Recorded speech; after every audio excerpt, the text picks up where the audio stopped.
അരവിന്ദ് തുടരുന്നുണ്ട്. അരവിന്ദ്, ഇതിൽ പ്രധാനമായും എടുത്തു പറയേണ്ടത് ഹാരിസ് ബീരാനും ആ കാര്യം തന്നെയാണ് പറയുന്നത്.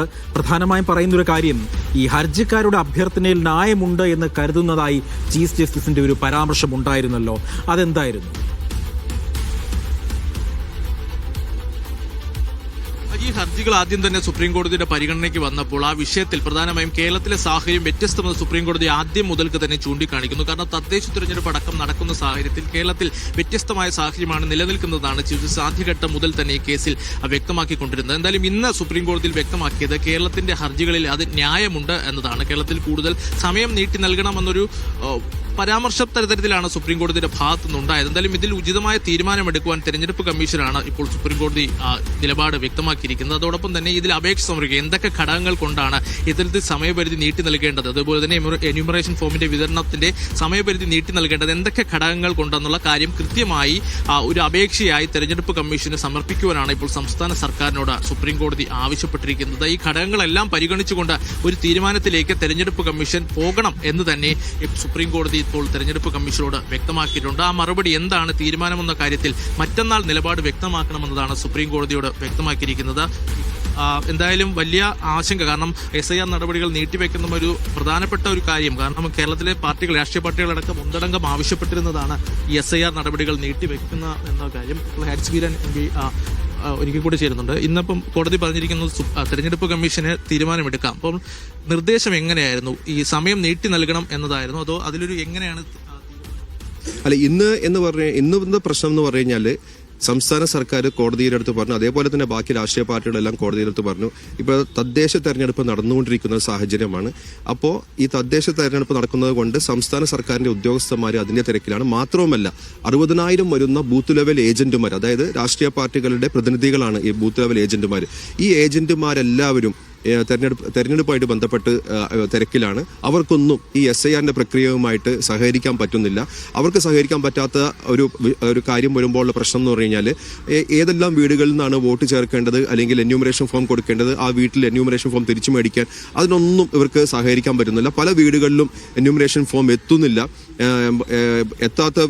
എന്യൂമറേഷൻ ഫോം എത്തിയ വീട്ടിൽ നിന്ന് തിരിച്ചു മേടിച്ചിട്ടില്ല. അപ്പൊ അങ്ങനെ പല പല പ്രശ്നങ്ങൾ ഈ പറയുന്ന ബൂത്ത് ലെവൽ ഏജൻസി ഇല്ലാത്തത് കൊണ്ട് തന്നെ അവിടെ നടക്കുന്നുണ്ട്. ഒരുപാട് പേർക്ക് അവരുടെ പേര് വോട്ടർ പട്ടികയിൽ നിന്ന് വെട്ടിപ്പോകുമോ എന്നുള്ളൊരു ഭയവുമുണ്ട്.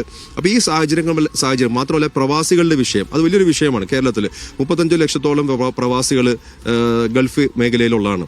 അപ്പോൾ ആ പ്രവാസികൾക്ക് ഇപ്പോൾ പറഞ്ഞിരിക്കുന്നത് പ്രകാരം ഓൺലൈനിൽ അപേക്ഷ കൊടുക്കാൻ പറഞ്ഞിട്ടുണ്ടെങ്കിലും ഓൺലൈൻ അപേക്ഷ കൊടുത്തതിന് ശേഷം അവരുടെ അടുത്ത് ഫിസിക്കൽ വെരിഫിക്കേഷന് വേണ്ടിയിട്ട് ബൂത്ത് ലെവൽ ഓഫീസർ അവരുടെ വീടുകളിൽ വരുമ്പോൾ ആരെങ്കിലും അവിടെ ഉണ്ടാകണമെന്നുള്ള ഒരു കണ്ടീഷൻ നിഷ്കർഷിച്ചിട്ടുണ്ട്. അപ്പോൾ ഇതൊന്നും പാലിക്കാൻ പറ്റാത്ത സംഗതിയാണ്. അപ്പോൾ ആരെങ്കിലും ആ സമയത്ത് അവിടെ വീടുകളിൽ ഇല്ലെങ്കിൽ ഓട്ടോമാറ്റിക്കായിട്ട് വോട്ടർ പട്ടികയിൽ പേര് കയറില്ല. അപ്പോൾ ഇതെല്ലാം നോക്കേണ്ടതെല്ലാം ബൂത്ത് ലെവൽ ഏജന്റുമാരാണ്, അതായത് രാഷ്ട്രീയ പാർട്ടികളുടെ പ്രതിനിധികളാണ്. 60,000 പേരാണ് രജിസ്റ്റർ ചെയ്തിരിക്കുന്നത്. അപ്പോൾ ഇതൊന്നും സാധിക്കാത്ത ഒരു സാഹചര്യമാണ് ഇപ്പോൾ. അതുകൊണ്ട് തന്നെ കോടതി പറഞ്ഞു, ഇത് നമ്മളുടെ ആവശ്യം ന്യായമായിട്ടുള്ള ആവശ്യമാണ്, വളരെ റീസണബിൾ ആയിട്ടുള്ള ഒരു ആവശ്യം തന്നെയാണ്.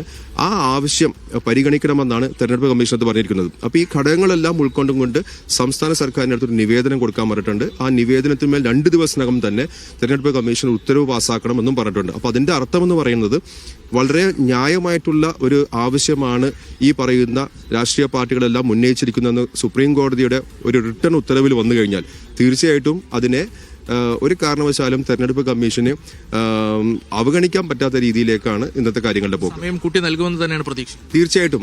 മാത്രമല്ല, ഈ സുപ്രീം കോടതിയിലെ കേസ് ഇപ്പോഴും പെൻഡിങ്ങിൽ വെച്ചിരിക്കുകയാണ്. ആ കേസ് ഇപ്പോഴും ക്ലോസ് ആക്കിയിട്ടില്ല. അപ്പോൾ എന്ത് ഉത്തരവാണ് തെരഞ്ഞെടുപ്പ് കമ്മീഷൻ പാസ്സാക്കുന്നത് അത് തീർച്ചയായിട്ടും സുപ്രീം കോടതിയുടെ ശ്രദ്ധയിൽ നമ്മൾ കൊണ്ടുവരും. ഇനിയിപ്പോൾ തെരഞ്ഞെടുപ്പ് കമ്മീഷൻ അങ്ങനെ നീട്ടിത്തരാത്തൊരു അവസ്ഥയുണ്ടെങ്കിൽ തീർച്ചയായിട്ടും സുപ്രീം കോടതിയുടെ ശ്രദ്ധയിൽ കൊണ്ടുവന്നു കഴിഞ്ഞാൽ സുപ്രീം കോടതി അതിന് തക്കതായിട്ടുള്ള ഒരു ഉത്തരവ് പാസ്സാക്കുമെന്നാണ് നമ്മുടെ പ്രതീക്ഷ. അതിനു വേണ്ടിയിട്ടാണ് ഈ കേസ് ക്ലോസ് ആക്കാതെ ഇവിടെ പെൻഡിങ്ങിൽ തന്നെ സുപ്രീം കോടതി വെച്ചിരിക്കുന്നത്. അജി, എന്തായാലും അഭിഭാഷകനെ ഹാരിസ് ബീരാൻ വ്യക്തമാക്കിയത് അതാണ്. കാരണം സുപ്രീം കോടതിയുടെ നിർണായക നിരീക്ഷണം, കാരണം ഹർജിക്കാരുടെ ഇന്നത്തെ വാദം അത് ന്യായമുള്ളതാണെന്നാണ്. അപ്പോൾ അത് പറഞ്ഞതുകൊണ്ട് തന്നെ തെരഞ്ഞെടുപ്പ് കമ്മീഷൻ സമയം വീണ്ടും നീട്ടി നൽകുമെന്ന് പ്രതീക്ഷിക്കുന്നു എന്ന് തന്നെയാണ് ഹാരിസ് ബീരാൻ MP ഇപ്പോൾ വ്യക്തമാക്കിയിരിക്കുന്നത്. അതുകൊണ്ട് തന്നെ ഇത്തരത്തിൽ തെരഞ്ഞെടുപ്പ് കമ്മീഷന്റെ ഭാഗത്തു നിന്ന് അനുകൂല നിലപാടുണ്ടായില്ലെങ്കിൽ വീണ്ടും സുപ്രീം കോടതി ഈ വിഷയം പരിഗണിക്കുമെന്നും ആ പരിഗണിച്ചതിന് ശേഷം സുപ്രീം കോടതിയുടെ ഇടപെടൽ ഉണ്ടാകുമെന്ന് തന്നെയാണ് മുസ്ലിം ലീഗിന് വേണ്ടി ഹാജരായ അഭിഭാഷകൻ ഹാരിസ് ബീരാൻ ഇപ്പോൾ വ്യക്തമാക്കിയിരിക്കുന്നത്. എന്തായാലും സുപ്രീം കോടതിയുടെ നിരീക്ഷണം അത് ഹർജിക്കാർക്ക് അനുകൂലമെന്ന് തന്നെ ഇപ്പോൾ അഭിഭാഷകർ ചൂണ്ടിക്കാണിക്കുന്നു.